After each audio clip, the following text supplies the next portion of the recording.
Hey everybody, in this video I'm going to be giving a general overview of the recently released Blood Legacy supplement for Frostgrave. This video is not going to give all the little details and specifics about what's in the book, as I want to encourage viewers to support the author Joseph McCullough and publisher Osprey Games by purchasing the book yourselves to get all the information. My goal with this video is to let you know what you can expect so you can decide if you want to jump into the Blood Legacy supplement yourself.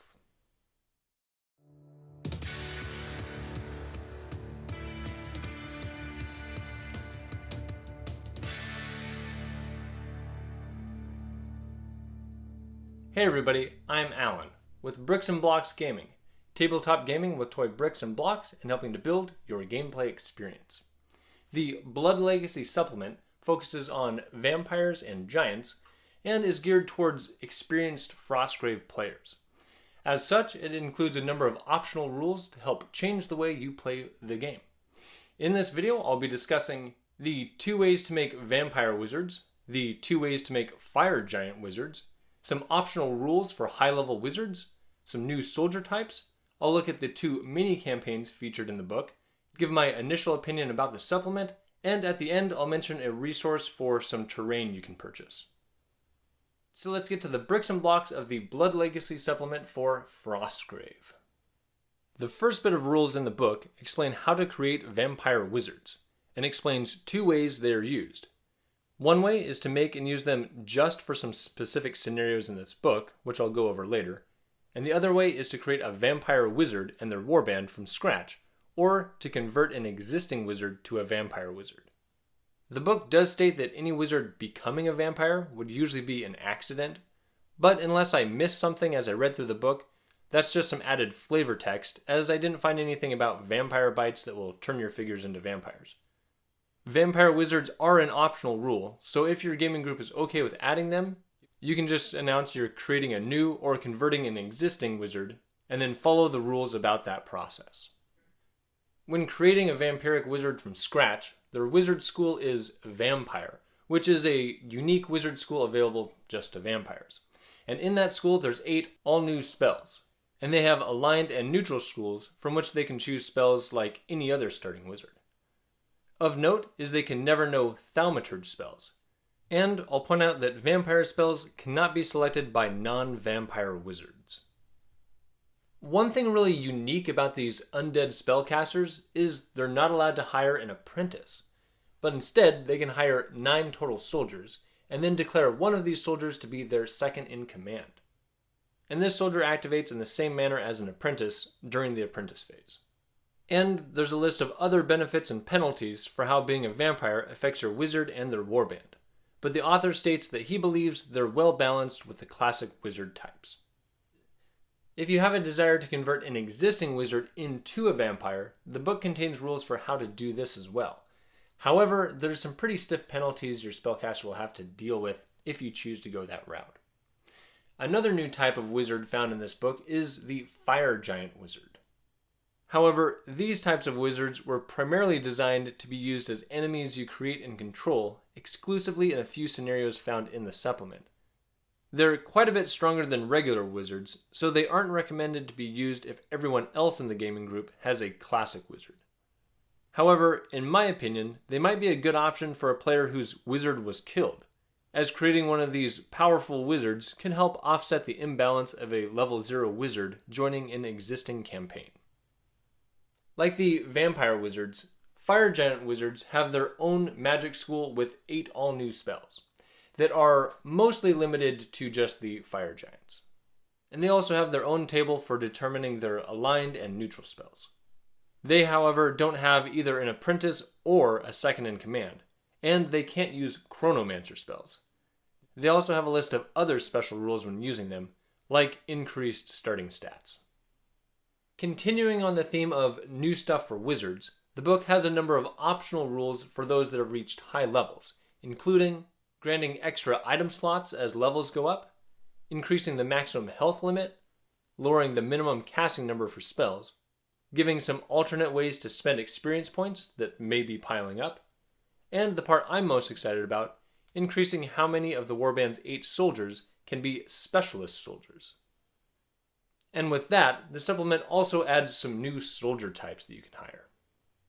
The Swordmaster is a specialist soldier skilled at fighting multiple enemies at once and finding weak points in armor. The Vampire Hunter is also a specialist and is similar to the Demon Hunter found in the Forgotten Pack supplement. However, this new soldier gains special benefits when fighting undead. The Blood Merchant is a standard soldier that is kind of the apothecary for vampires, which can't be healed in traditional ways. And the Giant Blooded. This is basically a trait that you can assign to just one soldier in your warband. And the soldier can be of any kind found in the core book, with the exception of the Warhound. And you have to declare that you're making this soldier a Giant Blooded at the time you hire them. These bigger than usual soldiers cost 50 extra gold crowns, have a few modifications to their baseline stats, become large figures, and deal a little extra damage in combat. In addition to all these add-ons that can be used for any game of Frostgrave, the book contains 2 mini-campaigns, both of which are designed strictly for 2 players. And I'll point out that both of these require some extra time and preparation before you play. The Eventide Manor campaign sees the players taking their wizards through a vampire mansion.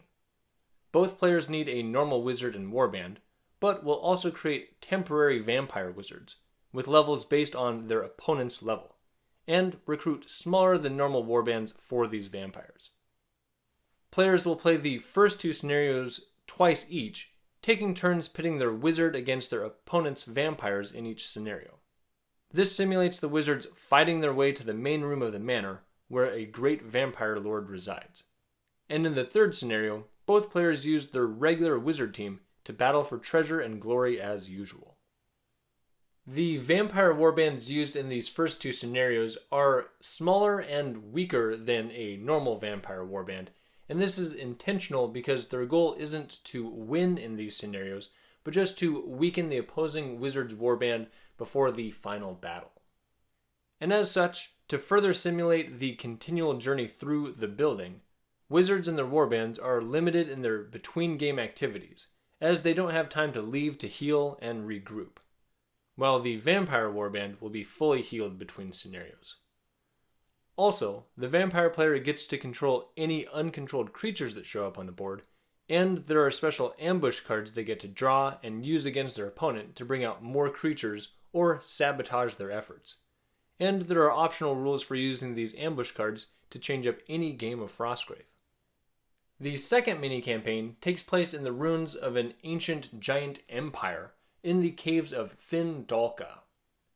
To play this campaign, both players will need a wizard and their warband, and they'll create fire giant wizards, with one posing as the main enemy in the 2nd scenario, and one being the main enemy in the 3rd and final scenario. For these scenarios, the players will control their regular wizard and warband as normal. However, instead of the fire giant wizards following the usual rules for uncontrolled creatures, players will take turns activating them, which can make them much more dangerous than usual uncontrolled creatures. In the 3rd scenario, the players are trying to recover an oversized grimoire which contains all of the fire giant spells, and there's an optional rule that actually lets players learn the spells from that grimoire. And one other optional rule for this campaign is you have the option to swap out your apprentice for a low-level vampire wizard that, for narrative purposes, serves as your guide through the caves. After any scenario found in the Blood Legacy book, players can swap one roll on the treasure table for a roll on a new treasure table which contains 20 all-new magical items or weapons. And one of the more interesting items, in my opinion, is a whistle that, if carried by a spellcaster, allows a warhound to activate with them even if they're up to 12 inches away. Or if a soldier is carrying it, the animal can group activate with that soldier.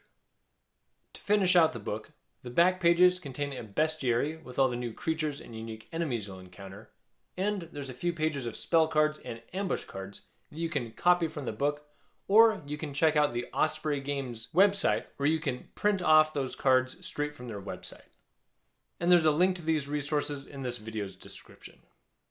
Taking a look at everything this supplement has to offer, I think it's a solid purchase, especially for experienced Frostgrave players.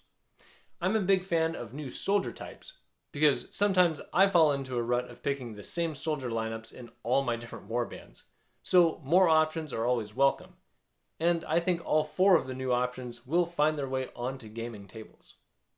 The high-level options are also a welcome addition. Increasing your specialist soldier allotment will allow further customization of warbands, and having some new ways to spend your experience points will be helpful, as I know I often have extra saved up when I don't have grimoires I want to use. Creating vampire or fire giant wizards will create a whole new way to play the game, and it'll be interesting to watch how many players shift from traditional wizards to these, and to see what spell combinations players find to maximize their potential or just enjoy the theme of their new wizards. The campaigns should be fun, but probably not for everybody. The extra prep to create the opposing forces could be a deterrent, as could the replaying of the scenarios in the Eventide Manor campaign, as it requires players to play back-to-back games or have a gaming space where they can keep their board set up between gaming sessions. But I think players will make that work if they really want to try them out. And one final thing is there's some official terrain for the Eventide Manor that I saw on the Frostgrave Facebook page right before I sat down to record this. I don't know much about it because it's not made with Lego bricks, and the pricing is in euros. But I've linked the website from the post in the description if you want to check it out for yourself. Let me know in the comments which part of this supplement you're most excited for. And feel free to subscribe and hit that notification bell so you won't miss a video. I'm Alan with Bricks and Blocks Gaming. I want to thank you for watching, and I'll see you on the next video.